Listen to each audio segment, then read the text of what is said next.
My name is Rhapsody and welcome back to Shadows over Loathing, wherein it's time for us to take the bus. Excuse me. MB. There we go. To the SIT campus in Porkham. Look, we will go to the new place eventually, but there's apparently a hat here I need. I like hats. Now, if I remembered at all where it was, it'd be much easier to self-justify this. Best or disregard, I regard it, and then disregard it alternatingly. Roof access? What I'm looking for here is a thing I do not remember the location of. In particular, I believe I've seen a scuba diving helmet somewhere on this campus. I've seen hints effective to that area as well. Is it in chemicals? Helmet house? Don't know. I'll leave the area relatively quickly if I cannot find it also relatively quickly. Well, I've not found it relatively quickly just yet. Ovid's Bridge? No, I don't think it was either of those. Fish and chips? Don't think it was there. Hilbert House? Neither. You're right. I'm gonna leave for the moment. Let's go to the Grey County. Chapter 5. The Heartland of Darkness. Thomas Lanzon, Landry. This old watering trough appears to have been abandoned by everything except for mosquitoes. And my hot rod. You didn't catch anything, but Maurice learned some tricks from the locals. Maurice the mosquito gains +5 to damage and healing in this area. Okay. We can definitely use that.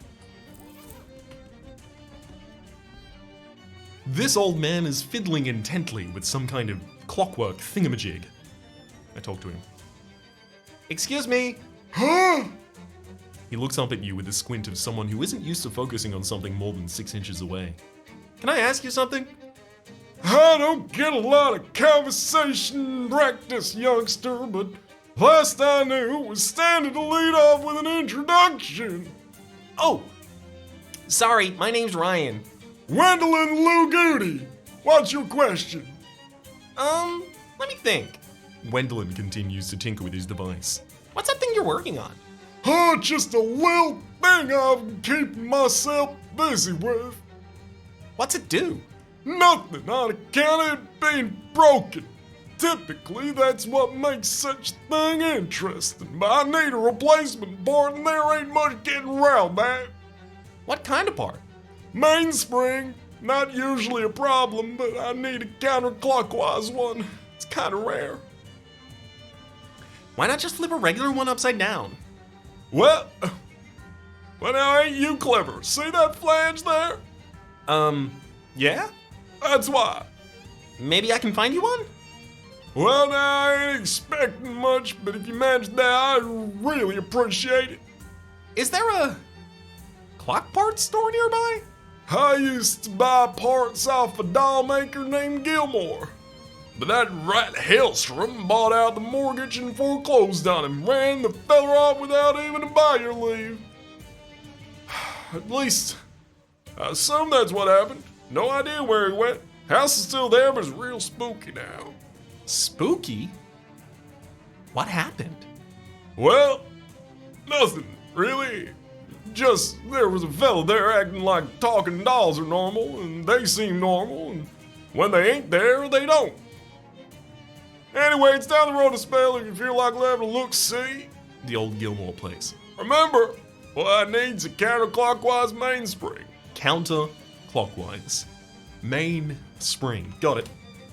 Okay, I'll go look. Who's that Hellstrom guy you mentioned? Oh, that fat cat old baron been going around buying up every patch of big dirt enough to get a drill well into. I ain't want to talk about him, he'll get his soon enough. What's that mean? Don't mean nothing, just an old man talking old man crap. Well, be seeing you. A woman with a long silvery hair and a sultry smile is chatting with a burly woman wearing an eye patch. The door is barred from the inside, you'll have to look elsewhere for your attack. I'll talk to them. Long lashed eyes sparkle at you behind her spectacles, her voice is a purr. Hey there, sweet thing, I'm Howler Kimberly. Nice to meet you, I'm Ryan Who. Care to do a little lady a favor, Ryan? What kind of favor are you talking about? I'm desperately thirsty, but I need something specific. A glass of milk. Milk? A charming young man named Milkman Stan used to deliver the best milk in the county, but he's vanished mysteriously. The last time anyone saw him, he was making a delivery to the Drexel place.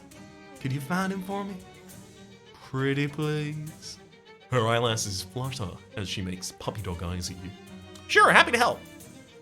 I knew I could count on you. Here, let me give you directions. Location: unlock the Drexel steed.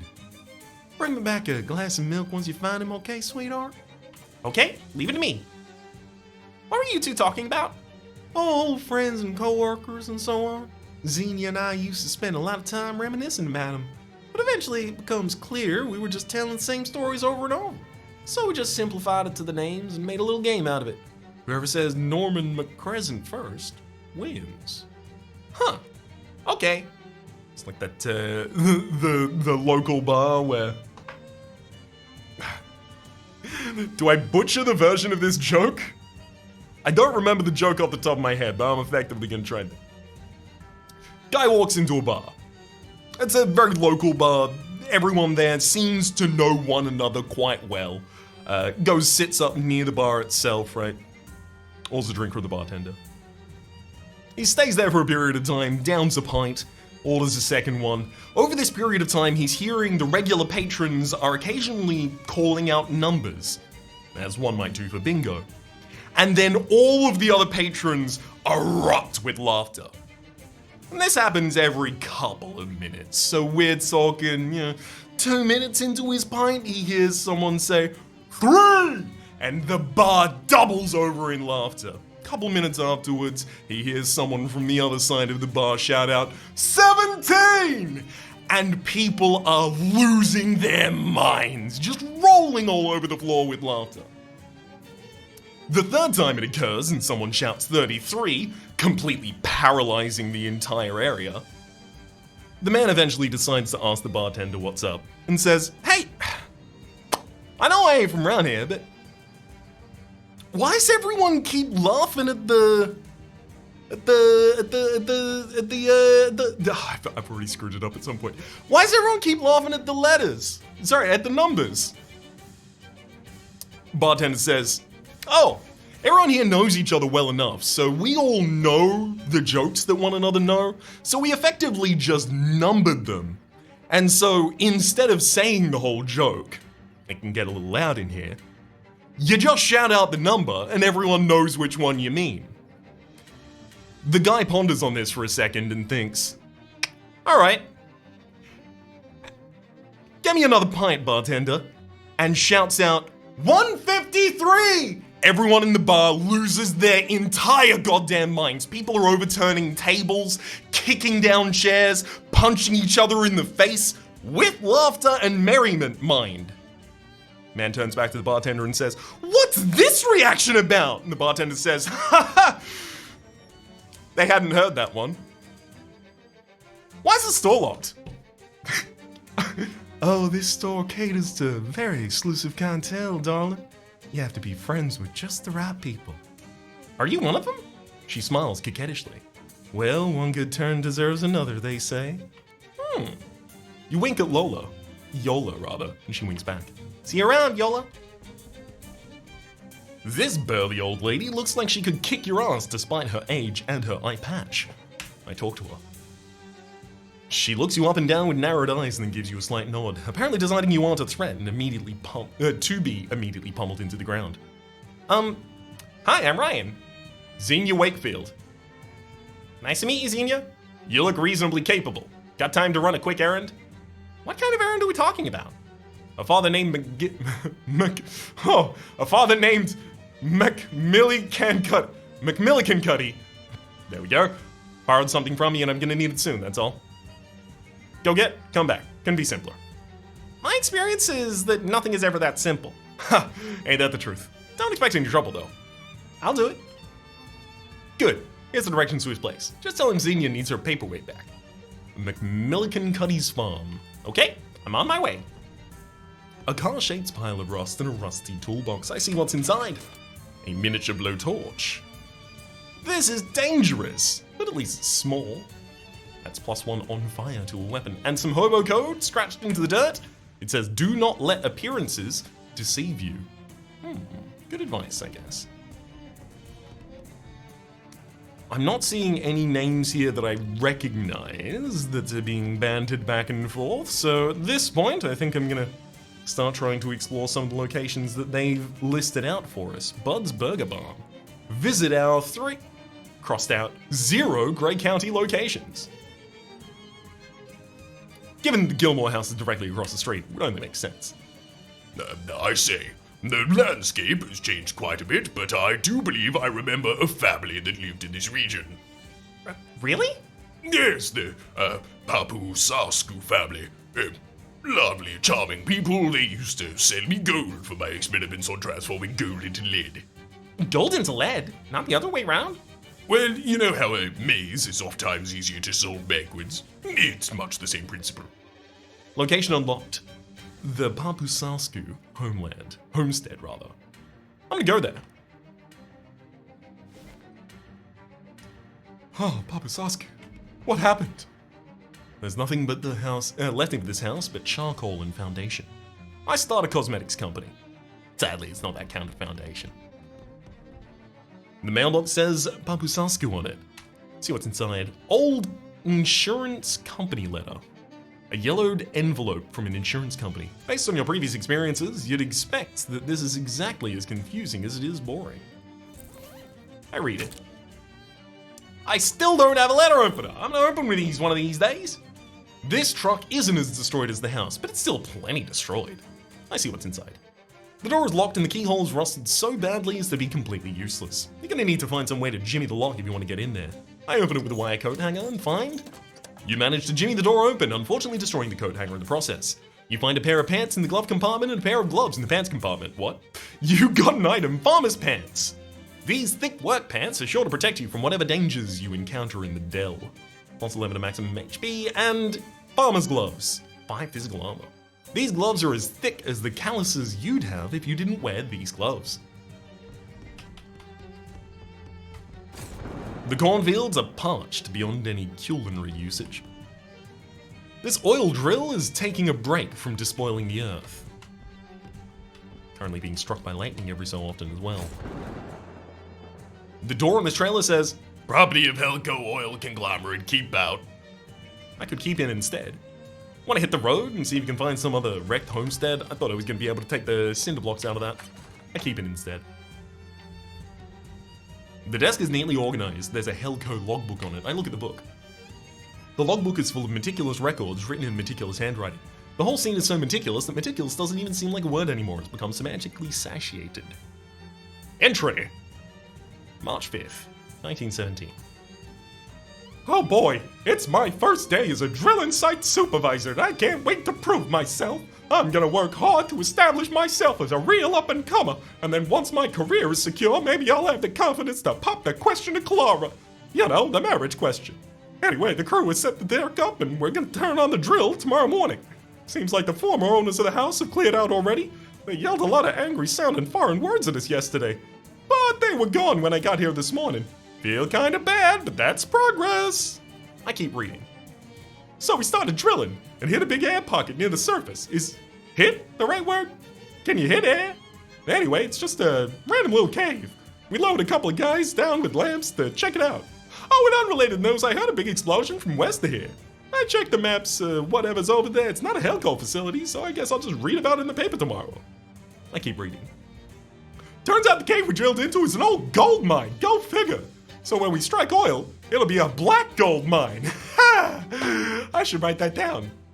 Oh, wait, I just did! Anyway, I can't find any record of it in the geological surveys, and we can't find any entrance either. Guess prison must have caved in years ago. I set the crew to digging a proper shaft down. They're starting in the root cellar of the house because it's slightly lower than ground level and they get paid by the hour, not the foot. One of the crewmen was trying to get a closer look at the magazines he found hidden in the attic of the house, and the carbide lamp on his helmet started a fire that torched the whole place. Nobody was burnt, fortunately, but what a mark on my record that would have been. After the fire went out, we cleared a path down to the shaft and put a trapdoor over it to keep the ashes and rubble out of the mine. I keep reading. New orders from above. Baron Hellstrom wants us to reconnoiter the mine? Reconnoiter the mine? I guess that makes sense, even if I don't know what the word means. If there's any gold left in there, then hey, free gold. But every time someone comes exploring away from the ladder, they come back all pale and sickly looking and freak out when they see the sun. You just can't find good help these days. Guess I'll have to do it myself. I can wait until Monday, though. I keep reading. Had a really nice weekend, super relaxing. I really needed that. Went on a date with Claire and we had a great time. And she's thinking about him and getting married too. Oh jeez, what am I thinking? This is a company logbook, not my diary. Anyway, it's time for me to go see what's in that old mine. Keep reading. Back from the mine. It wasn't so bad down there. I don't get why the crewman acted so weird. It's nice and dark down there. Not all bright like it is up here all the time. It's really giving me a headache too, to be honest. I made some friends down there. Great guys. They really understand me. I think I'll knock off early and go see if Claire's home. I can't get her rosy pink cheeks out of my mind. Obviously, he's become a vampire. Inside the trailer, there is a locker. Inside the locker, there is a blazer. And inside the blazer, in the pockets of the blazer, there's a ring. I guess this gang doesn't go as deep as you do, but what? You got an item, the engagement ring. A fancy diamond engagement ring you found in the blazer of a locker in a trailer. It's too small for you to wear, even on your pinky. An expensive and expansive tool chest. I see what's inside: a miniature blowtorch and a piece of scrap metal and a neatly arranged workbench, which I move back from. Let's see if we can find, hey, the trapdoor, there we go. You look for the trapdoor, you clear away some of the burned rubble and fallen masonry, and sure enough, there's a trapdoor in what used to be the floor of a root cellar. You open it and reveal a ladder leading down into the darkness. I climb down the ladder. Black gold mine. That way is blocked by rubble, or whatever the fancy mining term for rubble is. It's rubble. This is a vein of dark meat ore. I brighten its day as a psychogeologist. You assure the meat that things are going to be okay. It leaves its dark thoughts behind, and you collect them. Eldritch Mist.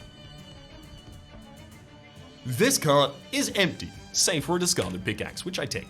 You grab the pickaxe and instantly put it in your indescribably large backpack. No way you're blasting through here. You'd need a bunch of TNT, plus a blasting cap and a detonation plunger. A cart of meat ore. I refine some. You refine as much of the ore as you can do with your bare hands. You gain 122 meat. That's a lot of meat. Jeez, looks like someone was drunk mining. Uh-oh! And that's putting it mildly. All right, let's... Not wearing a ring at the moment, of course. Well, this will be extremely chaotic. Its purpose and mystery, the SIT puzzle ring. I still need to figure out what to do with this.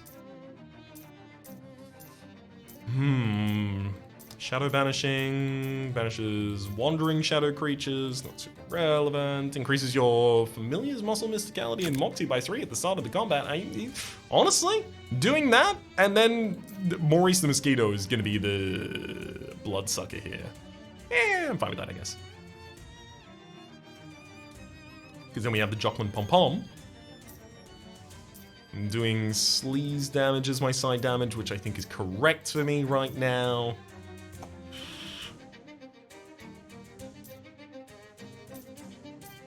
I think it really comes down to whether or not I want to buff my spooky defense before going into the fight, but I don't think I'm going to need to. Hi. It has been many years since a human interloper has invaded our home. How novel. Yep, that's me. The novel part, not the invader part. Perhaps if you please us, we will permit you to join our family and live down here in luxury forever. Luxury? Living in an abandoned mine? The vampire gestures behind him to the rear part of the tunnel. It's actually really nice back there. Ooh!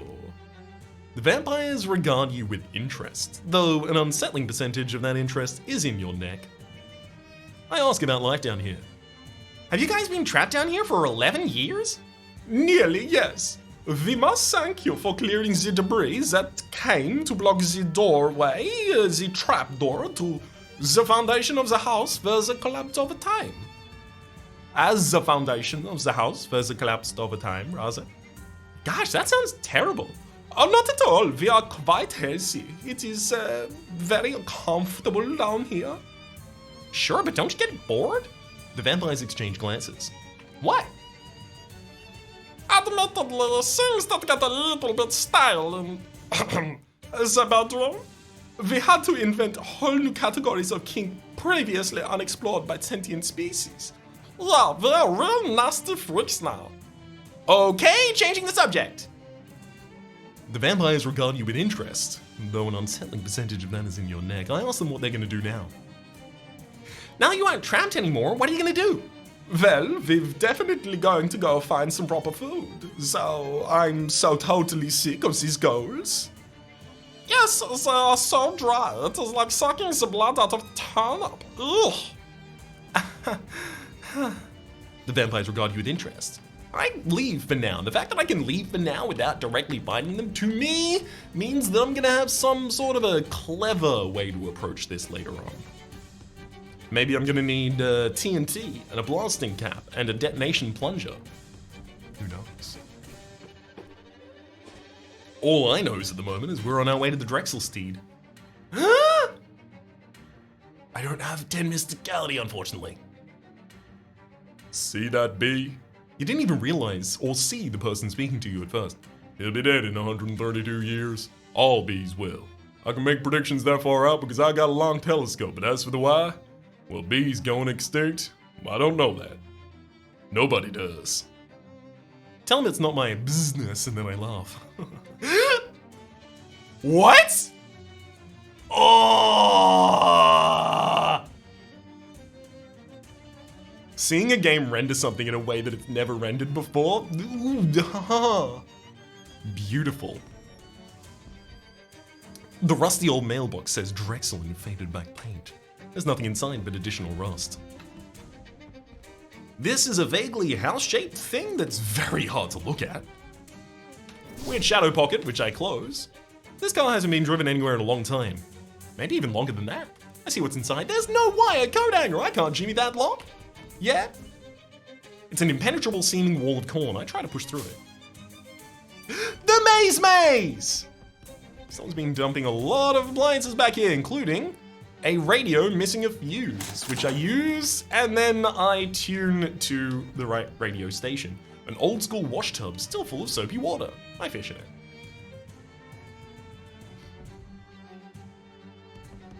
Got an item, handful of soapy water.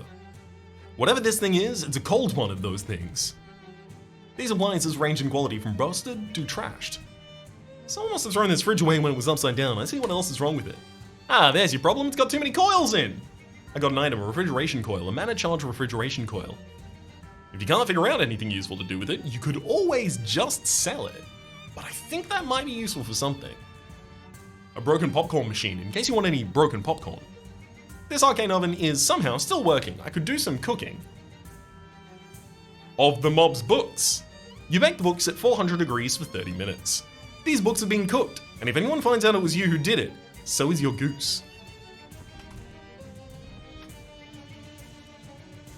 I have some mana-enriched flour, giving me the ability to make some new stuff. I'm gonna make a coffee cake, there we go.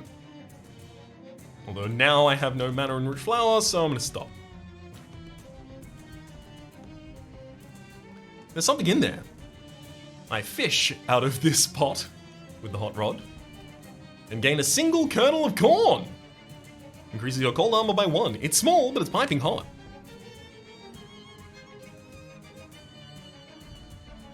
Another single kernel and another meat. Let's talk to the kernel monger here. Our popcorn friend. I mean, we got a lot of fishing to do first, apparently, though.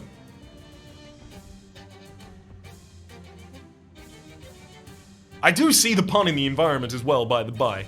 of, maize, corn, and maize. The little maps. Little maps what you can't go the right direct way route. You gotta not follow the direct route, instead adhere to the sides. Maize! I'm just not gonna be able to stop pulling stuff out of that, apparently. This hobo is humming cheerfully while roasting some corn. I talked to him. Hello, I'm Cornelius, and I'm pleased to meet you. Hi, Cornelius. I'm Ryan. What are you up to? Corn's what I'm up to, friend. I'm up to my neck in it. Sure is a lot of that around here, yeah. Sure is, and let me tell you, I couldn't be happier. When you're a hobo, your food options are a bit scarce, but you can do anything with corn, muffins, fritters, bread, puddings, tamales, on the cobs, you name it. Is your name really Cornelius? That's right. I don't believe in destiny, but it's a pretty weird coincidence, ain't it? Wow. I was afraid it was going to be some sort of routine where you hadn't noticed and I'd have to explain it. Huh? No. In fact, I think that name's probably the reason that Billy sent me here. Who's Billy? Oh, we don't talk about Billy. But we don't talk about Billy. Huh. Okay. Is that a we don't talk about Henry? I don't know what the original reference is there. I know all of the references to a thing where it was a we don't talk about name. But I don't know what the original is. We don't talk about Henry? Isn't it a film? I don't know. I'm so out of my depth. Tell me about the hobo camp. There's a big hobo camp setting up near Ocean City. They've got a nice community going. It'd be better than this cornfield for sure. Thanks, but I like it here. Look at all this corn. I feel pretty good about my situation. I convince him to go to the hobo camp. I tell him a fib. Oh no! Never mind. I ask about the hobo code. Do you know any hobo code you could teach me? As a matter of fact, I know several hobo code words. Are they all Yeah, they're all corn related, yep. He writes them down on a corn husk for you. Alright, I'm gonna convince him by telling him a fib, apparently. Well, that's a shame. I heard a rumor that the king of the hobos really loves corn. I mean, it's just a rumor, but they say he loves corn so much that he might choose his heir based on who brings the most corn to the camp. You mean I can be the corn prince? Maybe. Is that a pun? Nearly. Well, I'm sold. He loads up a wheelbarrow with corn and scampers away, in as much as one can do whilst pushing a wheelbarrow. I gained 15 experience. I feel slightly bound aligned to that man. Maze is impossible in that direction. Okay, never mind. We do have enough corn for the day. I was wondering if that was ever going to happen.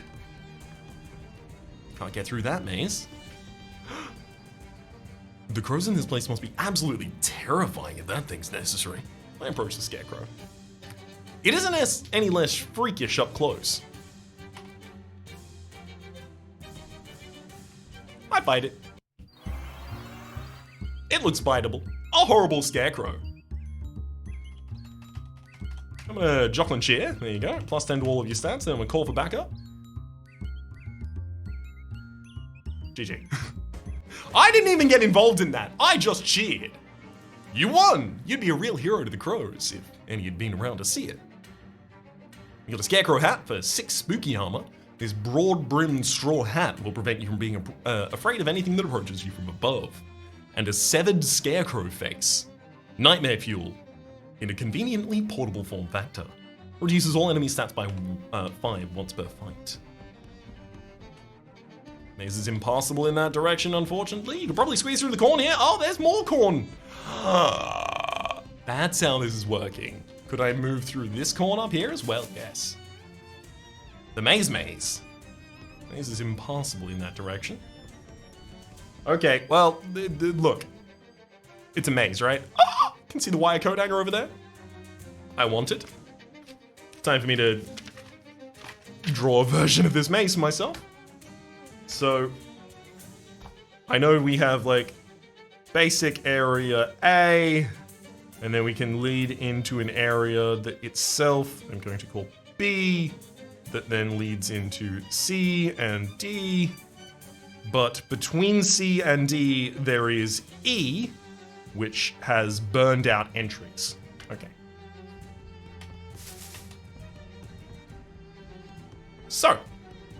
So, let's try this one. The maze. A woman in surgical gloves, gaze lost in the depth of the maze. I talk to her. Hello, I'm Dr. Sarah. Do you have an appointment? I didn't know I was going to need one in a cornfield. What are you doing out here? Oh, general dentistry, cleanings, implants, etc. I mean, what are you doing in a cornfield? Huh. Now that you mention it, I don't really remember. Could you doctor this for me? I'm not really that kind of doctor. Oh, okay. I could dentist it for you if it's all the same. Dentist? The evidence? I only practiced on models at school, but sure.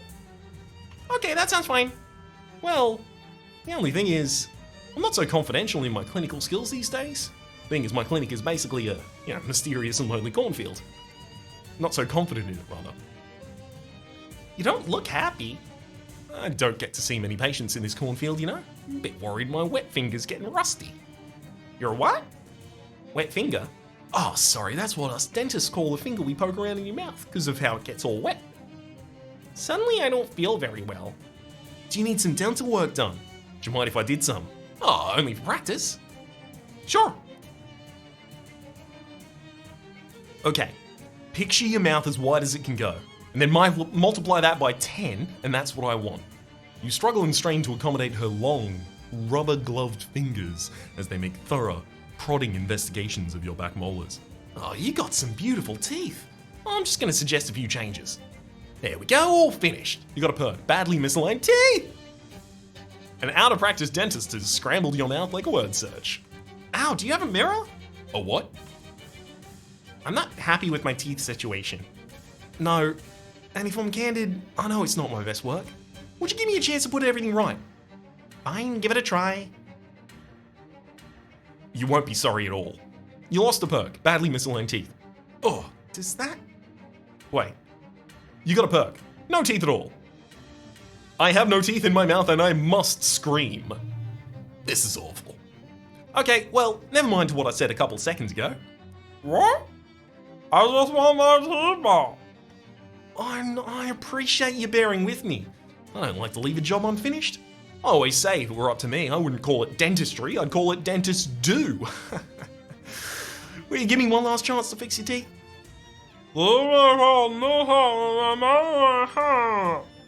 Yeah, is the answer to the question I think you're asking. Dr.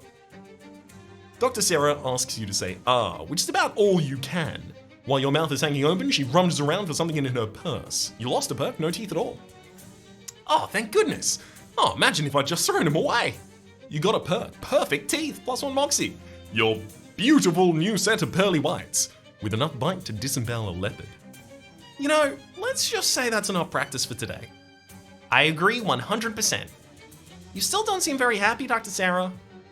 I'm just thinking your average patient's more at ease having treatment in a modern dental surgery than a labyrinthine cornfield. Yeah, I can see that was a problem for me, for sure. I'd like my little patch here to feel more like a dentist's office. And it's missing something, that says dentist. A sign? What? A sign, one that says dentist. I was thinking more metaphorically than that, but I mean, if you happen to have one, sure. But no, guess again. Teeth? Teeth, that's it, precisely. Why, we'd all feel comfortable with a lot more teeth around. Would you mind looking out for anatomical teeth models? Or anything that looks like teeth? Beside corner, or do you have any of that? I'll see what I can do. I do have teeth. I have these. 16 teeth. Smart thinking. I always carry a few as a backup myself. Do you want these ones? Oh no, what I'm looking for is like a whole set of teeth, not loosies. Ah, okay. What do you make of these? Oh, if I'm not mistaken, those teeth belong to a grandfather. Do you want them? You asked for teeth. No, what I'm looking for is like a whole set of teeth, not loosies. I guess you want a skull. I forgot what you wanted. Oh, teeth! A nice set of chompers I can put on display so my patients know what I'm about when I'm talking to them when I say, things about the little hard white things in their mouth. Ah, right.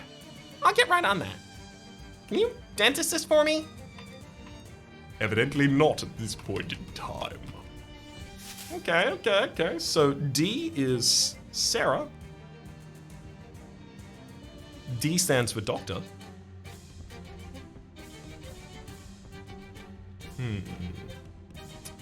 So both of the ways, both of the things that I can enter into from here. Never mind, I found my way further across to what I will now label G. We are skipping F. Hang on, there's a loose coat hanger on the ground here, which I get, and there's a wardrobe that stands alone, much like the proverbial cheese. I look inside. Sadly, it doesn't contain a portal to a magical world of fantasy. I guess you could have cut a hole in the back, then at least it could contain a portal to a magical world of corn.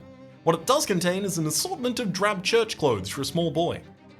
Nothing here is in your size or denomination. Alas. I move past it into what we will now call F. Creamed corn.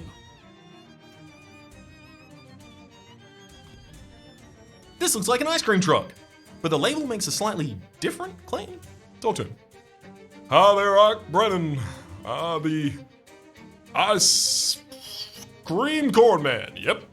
That sure doesn't roll off the tongue the way it used to. You're selling creamed corn out of an ice cream truck? Well, yeah, if I had some ice, I'd sell you ice cream if I had some cream. Say, you look like someone who doesn't have an expensive truck to keep an eye on and is free to come and go as they please. If you could do me a couple favors, I'd really appreciate it. What kind of favors? I need cream and lots of it, like a barrel of it. Plus a part to make my freezer unit work again. What part? I know I'm not a really mechanically minded guy. I'm just, the thingy inside the box that makes the ice go cold. Okay, I'll keep an eye out.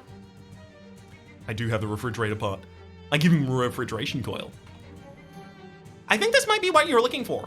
Yeah, that looks familiar. Thanks, buddy. Give me a second to hammer this in and I'll change my sign.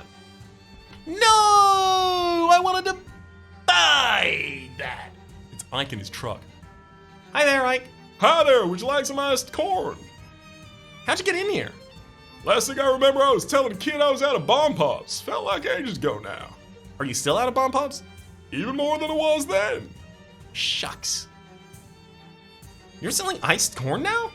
Yup, I had a big bin of leftover popsicle sticks, so nuts. Should've called them cornsicles, huh? Well, too late to change the sign now. When you say leftover popsicle sticks, do you mean... Leftover from eating the popsicles, yeah. Right. Remind me what you needed. I need a barrel of cream. Or something like cream. Something I can make ice cream out of. Not wet paint, not white paint. I tried that one. No good? Nope. I buy some corn. Some iced corn, rather. Sure thing, here you go. I hope you don't have sensitive teeth. Ike hands you a frozen corn on the cob stick. A frozen ear of corn makes a tasty treat if there is literally no other food available. Thanks. I pull away from the truck. And we find a... I'm so glad I have the dire corn holder still. I hope the weapon I gave to the Gatorman is not important. Is this stalk of evil corn the cause of the malevolent maze? Or is it just another way around? Or is it the other way around, rather? Or is it all a coincidence? Perhaps we'll never know. Oh well, I spear an ear with the dire corn holder. You jam the evil corn holder into one of the ears of evil corn, creating one of the most dangerous objects that has ever existed.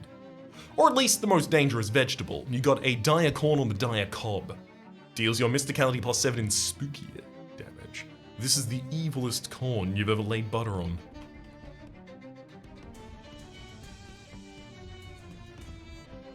For the moment, though, that completes our exploration in this specific section of the maze, leaving us much more of it to discover in the next episode. Until then, my name has been Rhapsody. The name of the game has been Shadows of the Loathing. Top left is a series playlist for all of my content of the game, past, present, and future. YouTube recommendation down below, streaming past the names of the people who are generously supporting the Republic on patreon.com/RhapsodyPlays that are above the thank tier. And a special thanks this episode to Eloise.